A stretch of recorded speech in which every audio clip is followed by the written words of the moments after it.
서나영의 하루는 새벽 5시 찬물을 끓이는 소리로 시작된다. 경기도 수원의 조용한 골목, 그 한복 공방의 불은 누구보다 먼저 켜진다. 고요한 공간 안에서 그녀는 삼배 천을 다듬고 배자깃을 손으로 짠다. 그녀의 손끝은 늘 부지런했고 그런 나날들이 쌓여 그녀는 젊은 장인으로 불리기 시작했다. SNS에서는 그녀의 이름을 딴 공방이 작은 화제가 되었고 예약은 늘 몇 주 전부터 밀려 있었다. 남편 정민수는 평범한 직장인이다. 제약회사 기획팀에 다니며 야근도 많고 회식도 잦다. 하지만 그는 늘 가정이 우선이라 말하며 가족을 챙기려 애썼다.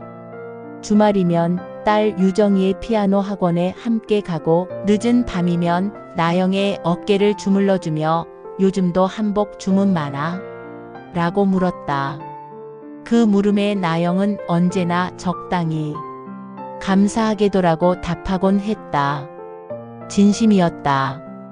그녀는 지금의 삶에 감사하고 있었다.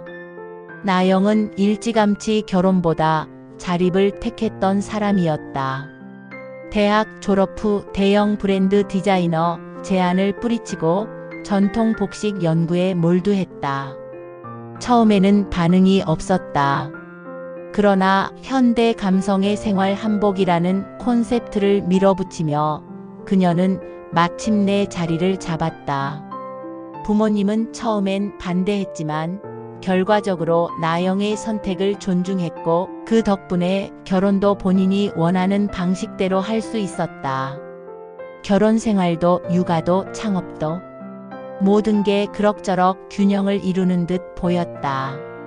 겉보기에 완벽한 워킹맘이었다. 어떻게 그렇게 다 해요? 라는 말을 들을 때마다 나영은 웃었다. 그냥 하루하루 필요한 걸 할 뿐이에요. 그 웃음 뒤에 숨겨진 피로와 고단함은 그녀만 아는 것이었다. 그러나 그 평화는 너무도 얇은 유리에 새겨진 문양 같았다. 언뜻 보기엔 아름답지만 작은 충격 하나에도 균열이 시작될 준비가 되어 있는 곳.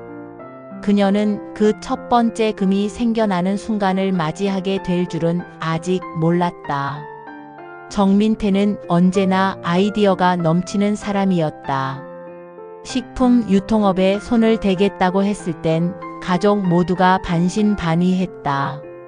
하지만 그는 형제끼리 같이 크는 거야. 민수 너도 같이 하자라며 열정을 내뿜었다. 민수는 조심스러운 성격이었지만 가족이라는 이유로 선뜻 도장을 찍었다. 처음에는 투자가 아니라 도움 정도였다. 하지만 곧 민태는 자금이 부족하다며 민수에게 다시 손을 내밀었다.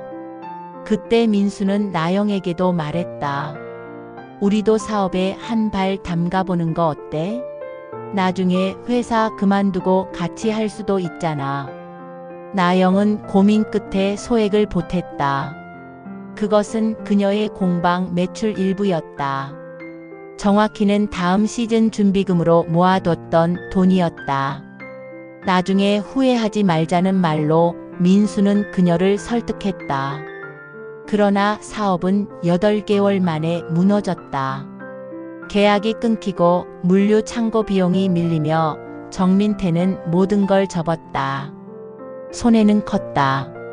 민수는 한동안 말이 없었고 나영도 묻지 않았다. 하지만 마음 어딘가에 불신의 작은 싹이 자라고 있음을 그녀는 알았다. 왜 우리한테까지 책임이 돌아와야 해? 라는 질문이 마음속을 맴돌았지만 입 밖으로 내진 않았다. 가족이니까, 형제니까. 하지만 그건 시작에 불과했다. 어느 날 나영은 공방 통장을 정리하다가 이상한 출금을 발견했다. 3월 12일 정민수 400만 원. 어리둥절한 그녀는 민수에게 물었다. 민수는 시선을 피하며 대답했다. 형 내 전세금이 모자란 데서 잠깐 도와줬어. 나영은 그제야 깨달았다. 그들에겐 잠깐이 너무 쉬운 말이라는 걸. 그날 밤 나영은 처음으로 통장에 손을 얹고 다짐했다. 다시는 내 돈을, 내 이름을 아무도 허락 없이 쓰게 두지 않겠다. 그날 나영은 외출 준비를 하며 서랍 속에서 서류를 찾고 있었다. 민수가 무심코 그 서랍에 내가 며칠 전에 찾은 서류 넣어놨어라고 말했을 때 나영은 멈칫했다. 그 서랍에는 엄마가 결혼 전에 준 비상금 통장이 들어 있었다. 이름만 들어도 유명한 부동산 전문가였던 엄마는 결혼식 전날 조용히 통장을 내밀며 말했다. 누구도 믿지 마.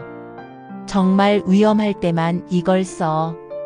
그 말이 그때는 지나친 걱정처럼 들렸다. 하지만 지금은 아니었다. 나영은 조용히 서랍을 열고 통장을 확인했다. 그대로였다. 다만 찝찝했다. 민수가 본 것 같다는 직감이 들었기 때문이다. 확인은 오래 걸리지 않았다. 그날 저녁 민수는 술에 취해 귀가했다. 식탁에 앉자마자 조용히 입을 열었다. 나 사실 통장 봤어. 우연히. 나영의 표정이 굳었다. 그게 너 통장인지도 몰랐어. 그냥 너무 놀랐어. 그 뒤를 이은 말은 예상 밖이었다. 민태 형, 요즘 진짜 힘들어. 애들도 있고 전세금도 부족하고.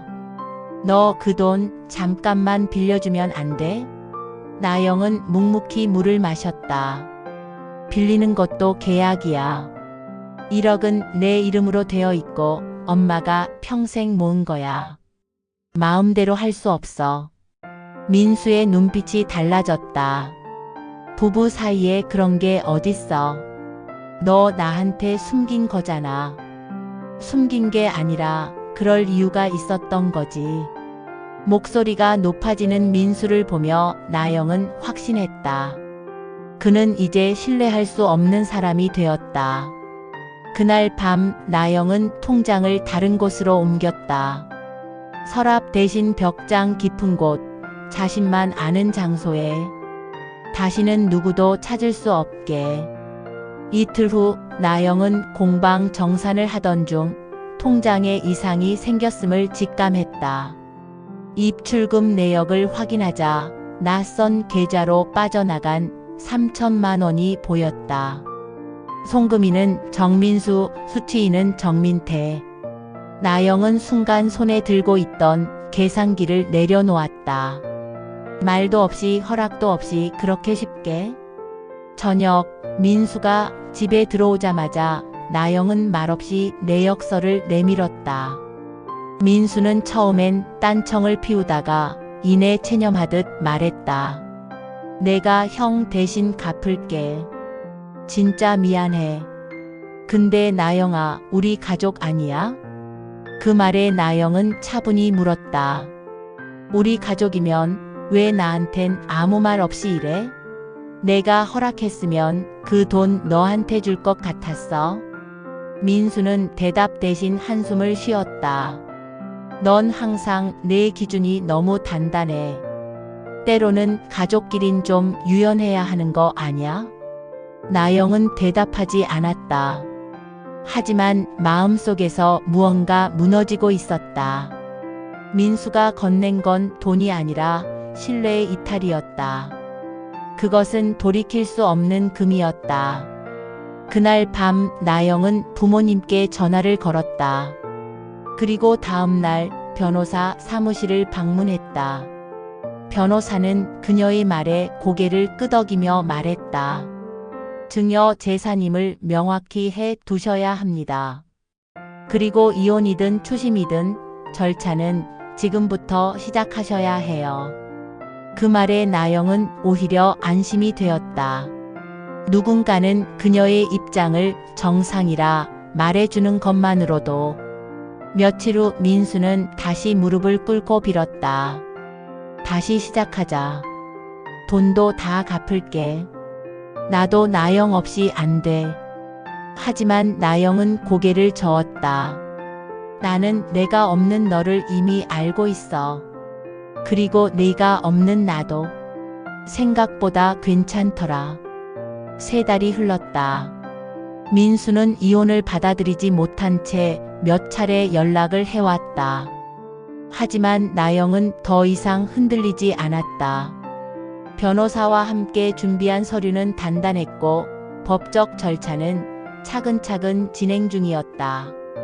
민태에게 빌려간 돈 역시 채권 추심 절차에 들어갔다. 차용증도 공증도 모두 갖춘 상태였다. 민태는 가족끼리 그렇게까지 해야겠냐며 불쾌했지만 나영은 단호했다. 처음부터 가족이었으면 이런 일도 없었죠. 그 사이 공방은 더 바빠졌다. SNS를 통해 외국인 고객들도 늘었고 그녀의 한복은 드라마 소품으로도 쓰이기 시작했다. 한때는 민수와의 미래를 상상하며 아껴뒀던 공간이었지만 이제는 철저히 그녀 자신의 삶이었다. 이혼은 민수의 무책임과 신뢰 파괴 그리고 반복된 경제적 침해를 근거로 원만히 성립되었다.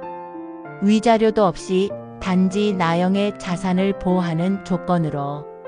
나영은 아이의 양육권을 가졌고 아이 역시 이제 엄마의 곁에서 안정된 일상을 되찾아가고 있었다. 이혼 후 첫 주말 나영은 아이와 함께 인사동 골목을 거닐다 조용히 말했다.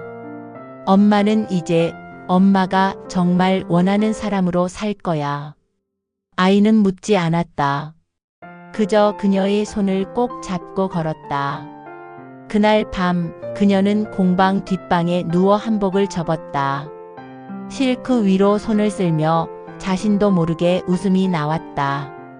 이제야 진짜 내 옷을 입고 사는 기분이네. 어떤 해방은 폭풍처럼 오는 게 아니었다. 조용히 단단하게 자신만의 삶을 다시 입는 순간에서 시작되는 것이었다.